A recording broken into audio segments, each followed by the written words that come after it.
انسان کی زندگی کی سب سے بڑی دولت کو یقین کہتے ہیں، کیونکہ یقین انسانیت کے کمال کی وہ بلندی ہے جہاں غیب غیب نہ رہے بلکہ حضور ہو جائے، یعنی ماورائے حجاب اشیاء آنکھوں کے سامنے نظر آنے لگے۔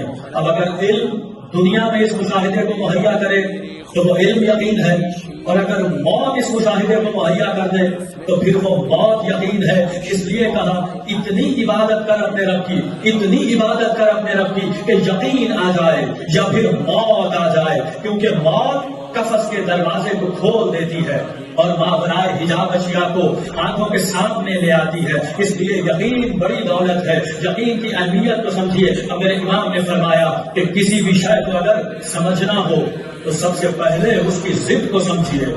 اگر دن کو سمجھنا ہے تو پہلے رات کو سمجھیے، اگر اندھیروں کو سمجھنا ہے تو پہلے اجالوں کو سمجھیے، اگر علم کو سمجھنا ہے تو پہلے گمراہی کو سمجھیے۔ اسی لیے اب اگر یقین کو سمجھنا ہے تو پہلے شک کو سمجھیے۔ اس لیے قرآن نے کہا ذالک الکتاب لا ریب فیہ، یہ وہ کتاب ہے کہ جس میں کوئی شک نہیں۔ اب بات کو اور آسان کر دیتا ہوں، دیکھیے یاد رکھیے گا، انسانی جسم کی 6 حالتیں ہیں۔ اب جیسے انسانی جسم کی 6 حالتیں ہیں، اسی طرح انسانی روح کی بھی 6 حالتیں ہیں۔